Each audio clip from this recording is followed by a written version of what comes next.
Selamat pagi dan sukses selalu.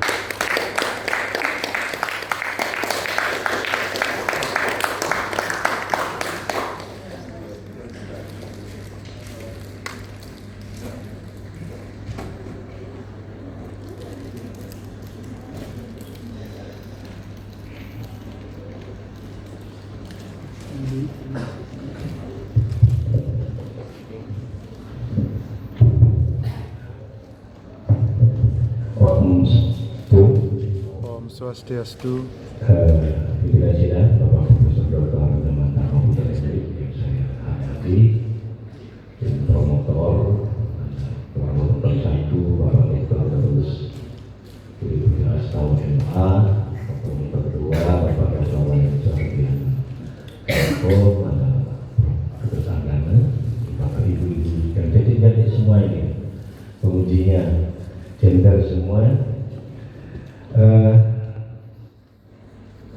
Saya sampaikan selamat sekali lagi kepada dokter baru kita, Dr. Ida Bagus Gede Paramita, SSMSI, beserta keluarga. Jangan terima ini. Selamat ya adik-adik ya, Haji, kita, Ibu, selamat. Dan yang paling juga saya banggakan ada kolega kita dari apa IHN sekarang? Institut Empu Kuturan. Institut Empu Kuturan. Jadi ada pasukannya yang besar. Tapi sebagian besar ini adalah kolega saya semua. Nah, ini terima kasih sudah memberikan sendiri dan juga kepada Cinta yang sudah mempunyai dokter baru lagi. Itu saya sangat berharap dokter baru kita ini akan meningkatkan akademik di yang lain. Saya laku mewakili promotor berkewajiban sesuai tadi permintaan dari pimpinan sidang. Yang pertama tentu saya menyampaikan kesan saya. Saya memiliki kesan yang unik kepada dokter baru kita ini. Pertama nanti lulus 300. di angka 300 pas dan kurang dan lebih ya. Jadi ada unik.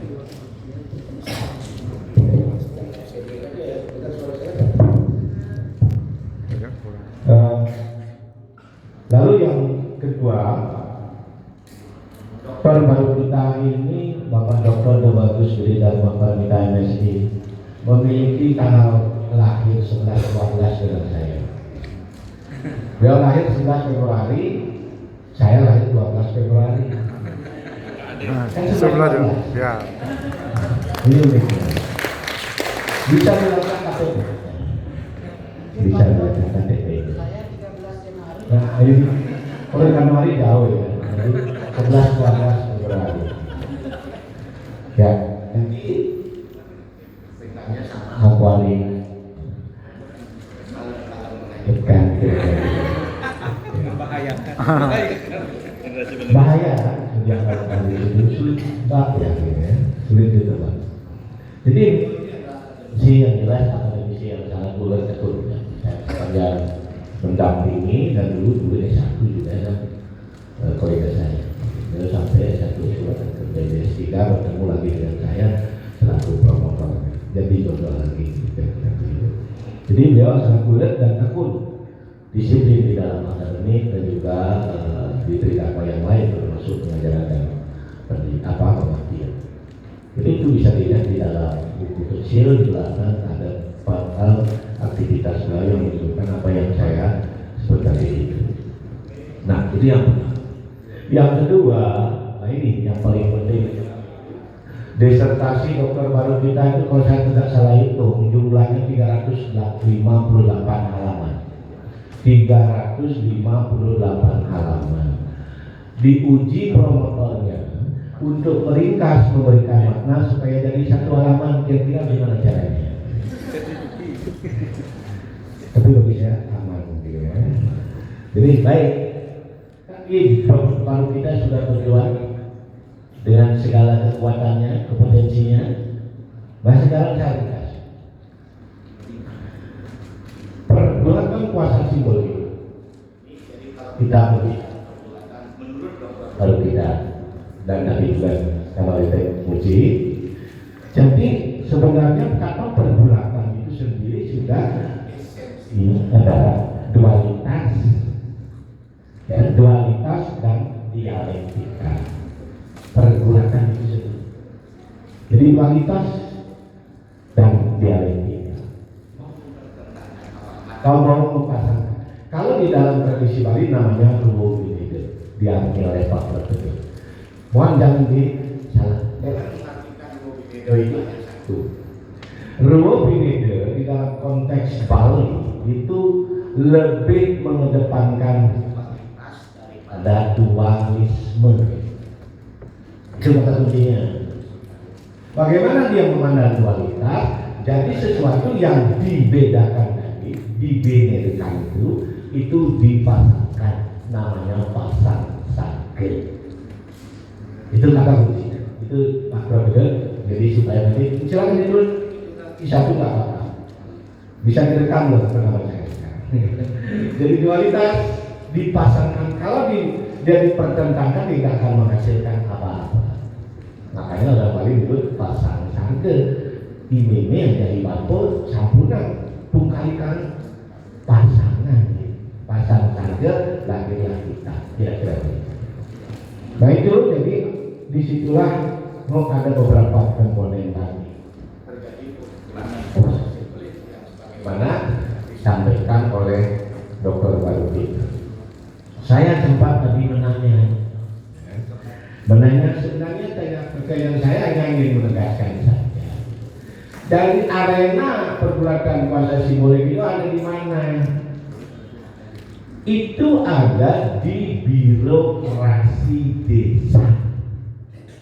Birokrasi desa dalam konteks ini yang dipilih Julah dan Pedawul. Di arena itu dia birokrasi. Ya. Jadi yang kenapa bisa? Jadi kembalikan kepada rohnya yang ditanya Pak Prof. Ardhani tadi, bahwa di desa-desa yang tadi disebutkan dan juga di desa lain itu umumnya, jadi terutama desa adat di Bali mengintegrasikan dua hal juga, dimensi spiritual dan dimensi sosial. Kembali dia dualitas tuh. Nah, kata kuncinya di situ.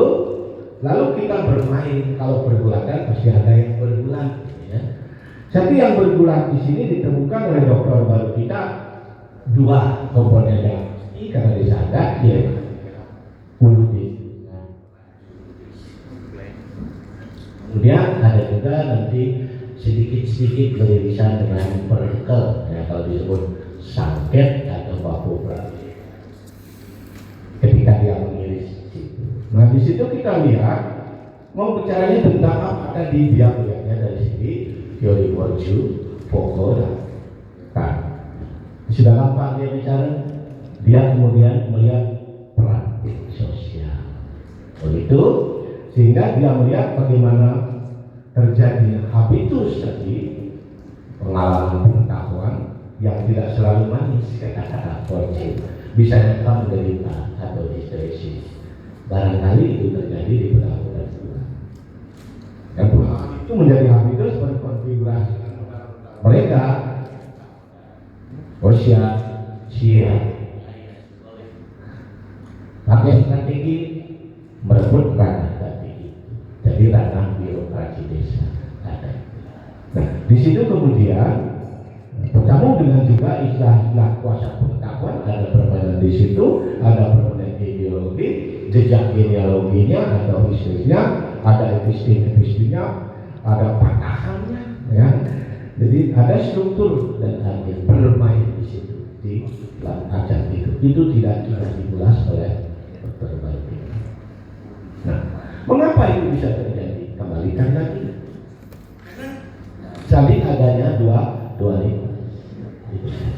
Jadi dualitas yang menimbulkan dialektika antara internal dan eksternal.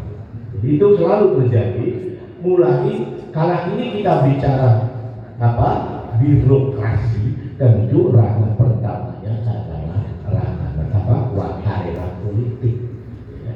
Jadi birokrasi tradisional, karena kita banyak menyinggung birokrasi modern yang tadi gitu. Tapi di birokrasi tradisional itu ranah politiknya, kemudian dia di situ ada persoalan yang dialektika di politik, agama, sosial, budaya, ekonomi, bahkan pendidikan sudah ditentukan tadi. Bentuknya apa saja? Bentuk-bentuk pergulatannya, karena dia dualitas, maka yang pertama itu pasti terjadi kontestasi. Yang melakukan kontestasi dua aktor itu, lalu ada juga kompetisi. Tetapi selama pergulatan di sana sini akan muncul negosiasi. Jadi begitu terus. Nah ini kemudian memberikan jawaban terhadap pertanyaan Dr. Ide Bagus Wika Krishna tadi. Potensi konflik tinggi, kok nyaman-nyaman saja. Kuncinya tadi, kan? Orang Bali itu sebenarnya dari berawal dan sejumlah itu tidak mempertentangkan, tapi memasangkan. Itu kata kuncinya. Sehingga dia nyaman dalam regulasi, kelembagaan, peranyata maupun ritual, semua dia akomodasi. Nah, karena konsep teologis kita juga seperti katakan tadi dimensinya selalu dua, spiritual atau di skala dan sosial atau skala. Jadi gampang. Nah itu sudah dimulai ditemukan oleh Dr. Marvita. Implikasinya apa? Ya pasti. Nah, jadi ada birokrasi ganda dengan implikasi pasti dua. Di sana sini ada penguatan, tetapi di sana sini ada ulama. Di sana sini ada kemajuan, di sana sini ada program. Jadi implikasinya seperti itu, karena kita kasus tadi seperti kritis, gitu ya. Nah, tadi yang menjadi pertanyaan, apa itu? Mengapa ini nyaman? Tadi disampaikan oleh Dr. Balpita, cuma tidak terumuskan. Saya bisa konstruksi. Jadi modal mengelola itu adalah kearifan lokal yang dijiwai atau dirok tadi spirit flow ini, ya. Dan kearifan lokal ini menginternalisasi melalui apa? Pandangan orang Bali terhadap pemimpin. Itu disebut dengan guru wisese. Ini kata kunci, Pak Profesor bisa dicatat nanti kearifan lokal kita. Jadi orang Bali itu menggurui wisese terhadap pemerintahnya. Kalau sudah guru, di dalam hatinya itu akan muncul rasa bakti. Jadi sangat sulit orang Bali diarahkan untuk demo itu, kecuali jengah dia itu dia. Jadi dia punya modal karena pemimpin itu gurunya, guru wisese. Itu yang pertama. Yang kedua, solusinya adalah ketika dia memasangkan tadi itu ada kata kunci, yaitu pada mare. Ini melahirkan apa yang disebut dengan pembagian peran. Kita tipis tadi. Jadi makanya ada ini ranahnya hulu desa, ini ranahnya prajurit desa. Di sini ranahnya sangket atau baku prajurit. Jelas karena ada mare. Jadi pembagian peran. Lalu yang ketiga itu dibingkai hubungan itu apa yang disebut dengan panas. Jadi ini menjadi asas melahirkan apa yang disebut dengan asas kebersamaan dan keharmonisan. Dengan cara itulah desa ada kembali titik tujuannya itu sasaran strategisnya itu akan dirumuskan di WKW tak tertentram keteraan. Jadi terbayang seperti itu. Nah itu dibukakan oleh Dr. Balpita di dalam disertasinya, mungkin nanti akan dipublikasi lagi apa yang saya sampaikan di sini. Itu mengenai makna disertasi dari Dr. Balpita. Jadi sesuatu yang bagi saya sesuatu yang luar biasa di dalam rangka kita melakukan penguatan dan kemajuan kebudayaan Bali itu sendiri. Pesan saya yang ketiga itu tadi ada berkesan, ada makna dan pesan. Mohon nanti kepada dokter baru kita, gelar ini adalah sesuatu modal simbolik, bukan gelar dulu ya, tapi gelar modal simbolik untuk menjadi diri sendiri. Jadi seorang cendekiawan tentu yang berintegritas, berloyalitas, berprestasi, berprestise, berdaya saing, berinovasi, menjadi insan yang produktif. Kira itu pesan saya. Selamat pada baru kita, keluarga yang berbahagia, Haji, Rabi, anak Sami, dan juga Bapak Ibu, juga kami dari MK, dan juga yang lain semuanya, dan pagi dan siang hari ini yang berbahagia. Demikian saya selaku promotor menyampaikan beberapa tugas saya. Mungkin kalau ada hal yang kurang berkenan, saya mohon maaf yang sebesar-besarnya, dan saya tidak para santi. Om Santi. Om Santi, Santi, Santi Om.